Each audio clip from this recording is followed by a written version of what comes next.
हर औरत की ख्वाहिश होती है कि उसका अपना एक अलग घर हो, जहाँ वो प्यार और मोहब्बत से रहे, अपने तमाम ख्वाब पूरे करे। लेकिन जॉइंट फैमिली सिस्टम में रहकर ऐसा करना थोड़ा मुश्किल हो जाता है। लेकिन आज की जो वीडियो है मेरी उन तमाम सिस्टर्स के लिए है जिनको जॉइंट फैमिली में रहकर बहुत सारी परेशानियों को फेस करना पड़ता है। बिस्मिल्लाहिर्रहमानिर्रहीम, अस्सलाम वालेकुम। उम्मीद करती हूँ आप सब खैरियत से होंगे। मैं भी बिल्कुल ठीक ठाक हूँ। जॉइंट फैमिली सिस्टम में सब लोग मिलकर रहते हैं तो इस खूबसूरती का मजा अपना ही है। लेकिन इस खूबसूरती के साथ साथ कुछ मुश्किलात भी फेस करना पड़ती हैं जिनको हैंडल करना बहुत ही जरूरी होता है। और मुश्किलात को हैंडल करने के लिए और खत्म करने के लिए कुछ और टिप्स को फॉलो कर लें तो आपकी लाइफ आसान हो जाती है। तो पहली टिप है रिस्पेक्ट बाउंड्रीज। एक दूसरे की बाउंड्रीज का जरूर ख्याल कीजिए। एक दूसरे को प्राइवेसी दीजिए, स्पेस दीजिए। जैसा कि अगर किसी के रेस्ट करने का टाइम है तो उसे रेस्ट करने दीजिए, उसे डिस्टर्ब ना किया जाए। और अगर कोई प्राइवेसी चाहता है तो उसे प्राइवेसी दीजिए और उसे डिस्टर्ब ना करें। और अगर आप इस तरह के रूल्स को फॉलो करेंगे तो आहिस्ता आहिस्ता तमाम घर वाले इस तरह के रूल्स को फॉलो करने लगेंगे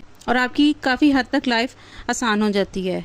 और जब आप किसी को डिस्टर्ब नहीं करेंगे तो कोई आपको भी डिस्टर्ब नहीं करेगा। और हम मिलकर ही एक दूसरे के साथ ताउन करके ही अपनी एक दूसरे की जिंदगी को आसान बना सकते हैं। जैसा कि जॉइंट फैमिली सिस्टम में जब सब इकट्ठे रह रहे होते हैं तो सारे कामों को भी बांट दिया जाता है। तो इस तरह आप अपनी लाइफ को भी आसान बना सकते हैं। अपनी बाउंड्रीज की भी रिस्पेक्ट कीजिए, एक दूसरे की फीलिंग्स, एक दूसरे के एहसासात की भी जरूर कदर कीजिए और उनका एहसास कीजिए। दूसरा रूल है कम्युनिकेट इफेक्टिवली। जब आपके दरमियान कोई इश्यू चल रहा होता है, क्योंकि जॉइंट फैमिली सिस्टम में जब ज्यादा अफराद इकट्ठे रह रहे होते हैं तो कोई ना कोई आपस में नाराजगी हो ही जाती है। तो बजाय इसके कि आप किसी थर्ड पर्सन से बात करें या बात को मजीद बढ़ाएं, आपकी जिस किसी से भी बात चल रही है आप डायरेक्ट उसी से ही ओपन टॉक कीजिए। और ओपन टॉक करने के बाद ही आपका मसला हल हो जाएगा, क्योंकि थर्ड पर्सन तक बात जाते जाते ही बात इस तरह से बढ़ जाएगी कि आपने थोड़ी सी बात कही होगी और वो बात बढ़ते बढ़ते काफी लंबी हो जाएगी, जिसके बाद आपकी नाराजगियां बहुत ज्यादा बढ़ जाएंगी और फिर वो आपके हस्बैंड्स तक और पूरे घर में बातें फैल जाएंगी। उसके बाद अगर आप सुलह कर भी लेते हैं,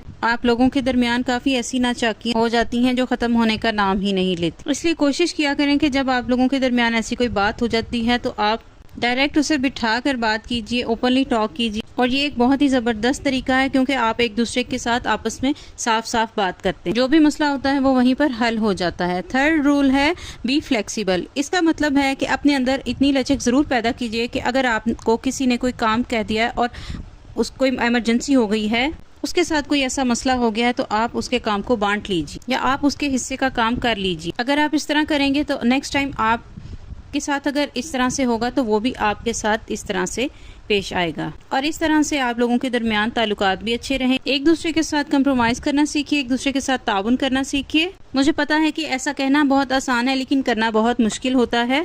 अगर आप थोड़ा सा अपने आप को चेंज करेंगी तो बाकी फैमिली में भी सब अफराद एक दूसरे के साथ अपने आप को चेंज करने की कोशिश करते हैं। वो खुद ही आपकी फीलिंग्स को समझना शुरू कर देते हैं कि अगर ये हमारी फीलिंग्स को एहसास करती है तो हमें भी इसका एहसास ज़रूर करना चाहिए। नेक्स्ट रूल है डू योर बेस्ट। आप अपना बेस्ट दीजिए। आपके ज़िम्मे जो काम लगाया गया है वो टास्क आप अपना टाइम पर कंप्लीट कीजिए। ये मत सोचिए कि अगर आपके साथ वाले इंसान ने अपना अभी तक टास्क कंप्लीट नहीं किया तो आप क्यों करें। आप ये मत सोचिए, बल्कि आप ये सोचकर अपना काम कंप्लीट कीजिए कि आपको वक्त का एहसास है, आपने वक्त का सही इस्तेमाल करना है आपने, ताकि आप अपने लिए फ्री टाइम बचा सकें। नेक्स्ट रूल है make realistic to do list. मतलब ये कि आपने अपनी एक वो लिस्ट बनानी है जिसमें आपने अपने पर्सनल काम करने, क्योंकि जॉइंट फैमिली सिस्टम में जो आपको टास्क दिए गए हैं वो तो आपके डेली रूटीन में शामिल हैं, वो तो आपने करने ही करने हैं। तो आप इस तरह से कीजिए कि आप अपनी लिस्ट बनाइए जिसमें आपने अपने पर्सनल काम भी ऐड करने हैं कि आपको इस तरह से टाइम मैनेजमेंट करनी है कि टाइम को आपने इस तरह से बचाना है कि आप अपने पर्सनल कामों के लिए भी टाइम को बचा सकें। जैसा कि आपने अपने बच्चों को भी टाइम देना है, बच्चों को पढ़ाना है, बच्चों को स्टडी करनी है, या फिर कुछ ऐसा पर्सनल काम है कि जो आपने डॉक्टर के पास जाना है, कुछ ऐसे पर्सनल काम है जो आपने करने हैं, तो आप उसके लिए लिस्ट बनाएं और उस लिस्ट में घर की जिम्मेदारियों के अलावा आपने ऐड करने हैं। नेक्स्ट रूल है सेट वर्किंग आवर्स। आप अपने वर्किंग आवर्स सेट कर लीजिए। आपने अपने आवर्स जो हैं वो सेट कर लेने हैं। जो काम है आपने एक लिस्ट बनानी है कि आपने इतने बजे से लेकर इतने बजे तक ये काम करना है, ताकि आप अपने लिए टाइम बचा सकें, अपने लिए कुछ फ्री टाइम हो सके जिसमें आप रिलैक्स कर सकें, रेस्ट कर सकें। और आप अपने कामों को इस तरह से मैनेज कीजिए कि आपके पास आपके रेस्ट के लिए भी टाइम बच सके। तो आप अपने वर्किंग आवर्स इस तरह से सेट कीजिए कि आप अपने तमाम काम जो हैं वो भी मैनेज कर लें और टाइम भी मैनेज हो जाए और आपके रेस्ट के लिए भी टाइम बच सके। और ये सब तभी पॉसिबल है जब आप रात को जल्दी सोएंगी और सुबह जल्दी उठेंगी। तो इन रूल्स को फॉलो करने के लिए टाइम मैनेजमेंट का रूल बहुत ही ज़रूरी है। नेक्स्ट रूल है स्पेंड क्वालिटी टाइम। अब ये टाइम भी स्पेंड करना बहुत ही ज़रूरी है कि जॉइंट फैमिली सिस्टम में फ्री टाइम बहुत ही मुश्किल से मिलता है, और अगर मिल जाए तो उसको कैसे स्पेंड किया जाए। आप अपने रूम में जाकर उसे अच्छे से स्पेंड कर सकते हैं। अगर आपको कोई पोइट्री का शौक़ है तो आप पोइट्री कर सकती हैं, कोई रीडिंग का शौक़ है तो आप रीडिंग कर सकती हैं, पेंटिंग कर सकती हैं, DIY अगर आपको मास्क बनाना है तो आप इस तरह का कुछ कर सकते हैं। अपनी सेल्फ केयर कर सकते हैं, सेल्फ रूमिंग कर सकते हैं, अपनी नींद पूरी कर सकती हैं। इसके अलावा जो आपकी देवरानियाँ और नंदे होती हैं, आप उनके साथ भी मिलकर भी ये टाइम स्पेंड कर सकती हैं।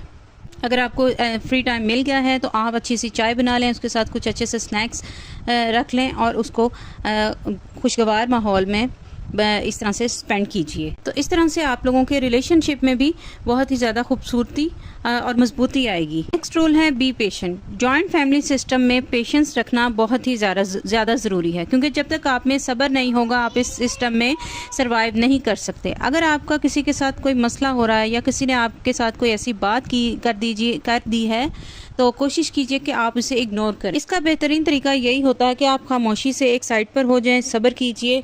अगर आप किचन में कोई काम कर रहे हैं और आपकी किसी के साथ नहीं बन रहे हैं तो कोशिश कीजिए कि आप अपना काम आराम से कीजिए।